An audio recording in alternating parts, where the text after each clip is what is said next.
Hey, what is up everyone?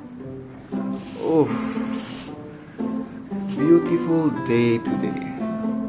Look at the sun, bright. Perfect Sunday morning. This is all I need. Yep, I was about to enjoy my Sunday morning, going to go out and buy myself a wonderful, nice, delicious breakfast. A Discord message kept popping in. It's a Discord DM. As always, there's always gotta be one of those Discord DMs. Hello, good morning, sir. How may I help you?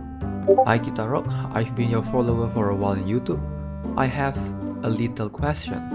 I came back to Brave 9 yesterday and having a problem with my account. You came to the right place. Hello, welcome to the Guitar Rock Tech Support and Customer Service. How can I help you? Press 1 if your account has been hacked, and press 2 if you wish to speak to Guitar Rock himself. Lovely answer. Hey, how can I help? What problem do you have with your account?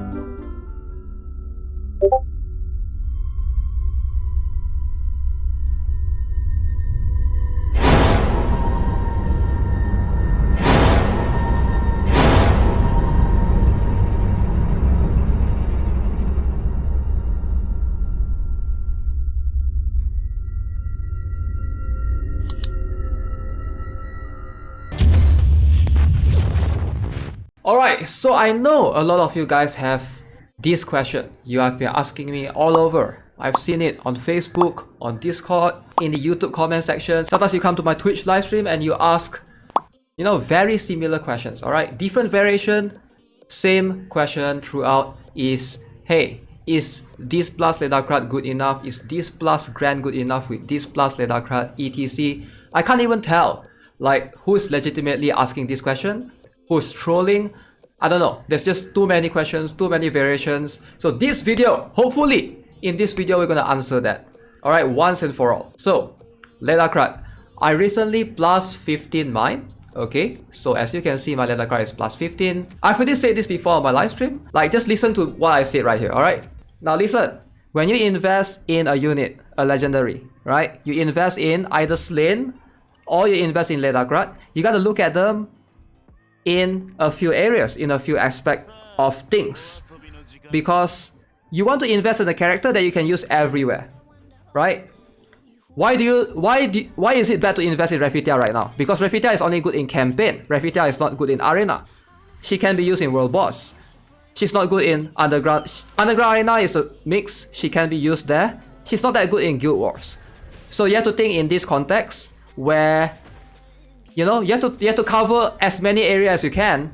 If you're investing your diamonds, 30,000 diamonds, 40,000 diamonds, 69,000 diamonds into Slain or Ledakrad.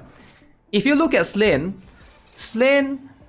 is very dependent on Graves. You can't really use Slain in Guild Wars and be like, I'm going to plan with my super brain power. If you have big brain, sure. Some of you have big brain, I understand.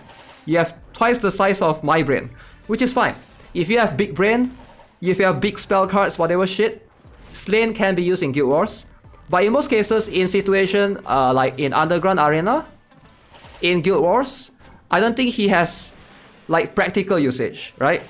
So when you invest in him, you're more of investing in Arena or World Arena, because he's able to basically do a comeback, right? He's able to push forward. If your team is not doing that well, he's able to help you come back in a way. But Ledakrad, on the other hand, is more useful in most areas compared to Slain is right now. Because Ledakrad is very strong in Guild Wars. I fought Ledakrad earlier today. I got destroyed by Ledakrad. It's so hard to counter a Ledakrad form in Guild Wars. And Ledakrad is strong in Underground Arena as well, which we're gonna watch some battles after this, alright? Ledakrad is just way versatile. It's like you're investing everywhere. Maybe in campaign, it can be hard to use. Of course, he's gonna depend on your other defenders. But you have to look in the context of a couple of other areas as well. And one more thing is future-proofing, right? A lot of people say that Slain will be good in the future. I don't think so.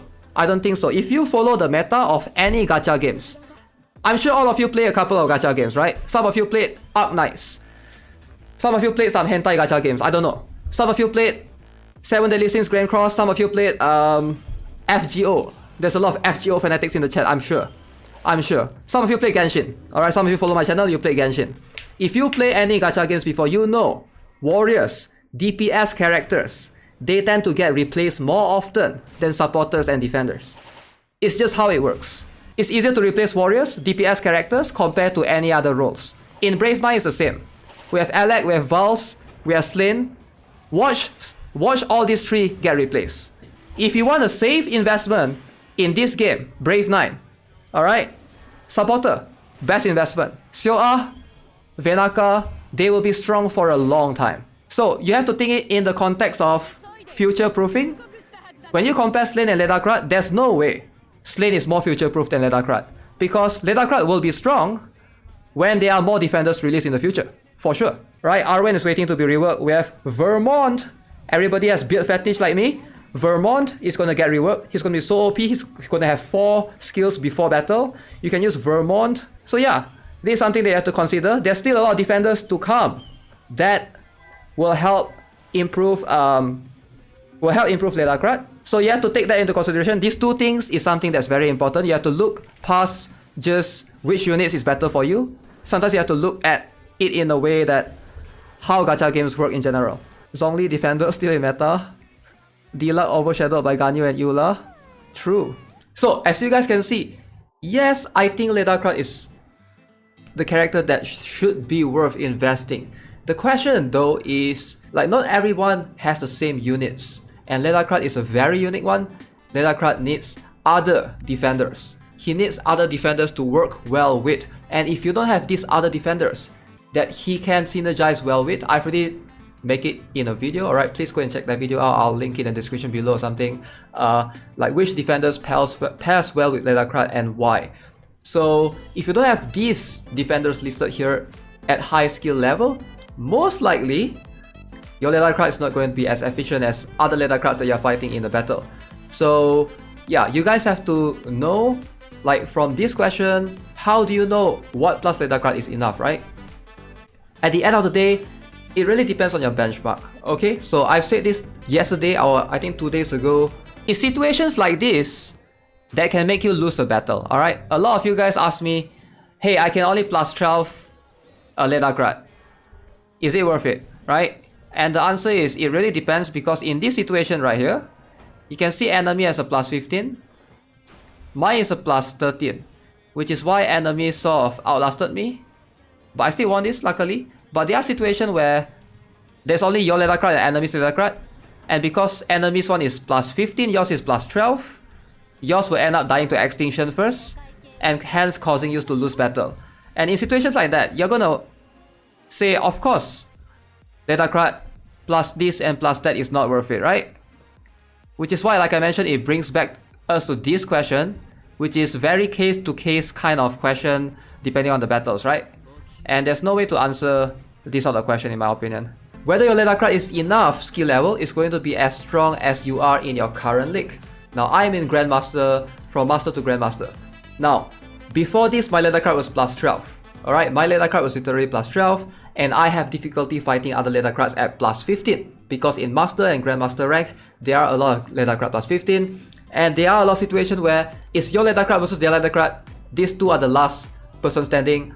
So it depends on whose Ledakrad has a higher skill level that will determine the win, the victory, because Ledakrad plus 15 has a longer extinction or turn lasting, right? So Ledakrad at plus 15, this one lasts for 30 turns, this one lasts for 20 turns. Whereas for Ledakrad plus 14, this is 26 and this is 20, right? And plus 12, this is 14, this is 20.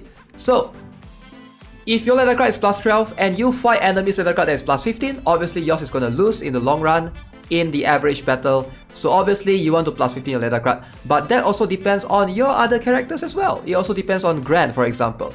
Alright, if your Grand is a plus 3, for example, right? Your Grand is a plus 3. So this is what your Ledakrad will have. This skill reflects the buff skill type to the enemy. But if enemy's Ledakrad is plus 15, they have incoming damage times 150% reflection. And they also have this reflect parts of received damage as barrier ignoring damage. This is huge. This is freaking huge. If your Grand is plus 3 and enemy's Grand is plus 15, your Ledakrad is not going to be strong as enemies Ledakrad as well, right? You have to keep in mind. So there's a lot of factors that goes into here. It's hard to answer, is this enough or is that enough? Because it depends on what's your benchmark. If you are in Diamond or Crystal, most likely a plus 12 Ledakrad and a plus 12 Grand is more than sufficient enough to climb to Sapphire also. But once you go to Master and Grandmaster, or you want to get to Challenger, that's when you start seeing Ledakrad plus 12 is going to struggle, because there are plenty of Ledakrad plus 15 up here. Alright, so you have to know the ceiling. I tried my best to help as many players as I can in deciding like whether they should invest in Ledakrad or not. I think this is a very important message to hopefully reach as many players as I can. This video is somewhat helpful. I know it's quite hard to answer these kind of questions, you know, plus 12, plus 15, but I can say that my Ledakrad plus 15, I've been seeing lots of improvements for sure. I've been seeing lots of awesome things happening. I've been winning more battles, alright? That's all I can say. Alright guys, so that's gonna be it for this video. Hope you enjoyed it. Of course, as always, if you haven't already, make sure you guys subscribe to the channel, give this video a like. I'm gonna do Gate of Chaos guide soon enough. As always, have a nice day. Goodbye.